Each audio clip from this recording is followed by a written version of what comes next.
এবারে বিয়ে করছেন নায়িকা তানহা মৌমাছি। বিয়ের পিঁড়িতে বসতে যাচ্ছেন ঢালিউডের এখনকার সময়ের চিত্রনায়িকা তানহা মৌমাছি।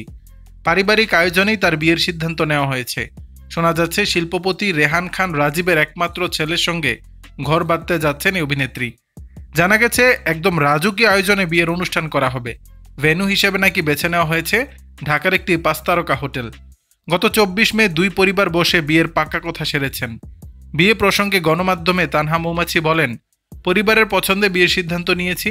সবকিছু ঠিক থাকলে পারিবারিক আয়োজনে চলতি মাসে দুই পরিবার ও কাছের মানুষদের নিয়ে আমাদের বিয়ের আনুষ্ঠানিকতা হবে। সবাই আমাদের জন্য দোয়া করবেন। কি দারুণ দেখতে সিনেমার মাধ্যমে রূপালী পর্দায় আত্মপ্রকাশ করে তানহা।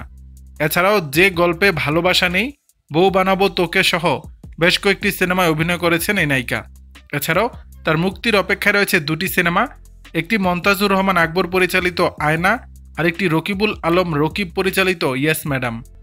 অনেক আগেই নাকি সিনেমা দুটি নির্মাণ কাজ শেষ হয়েছে বলে জানা যায়। আর দুটি সিনেমাতেই তানহার বিপরীতে অভিনয় করেছেন চিত্রনায়ক আমান রেজা। দর্শক, বিষয়টি নিয়ে আপনাদের মতামত জানাবেন নিচের কমেন্ট বক্সে।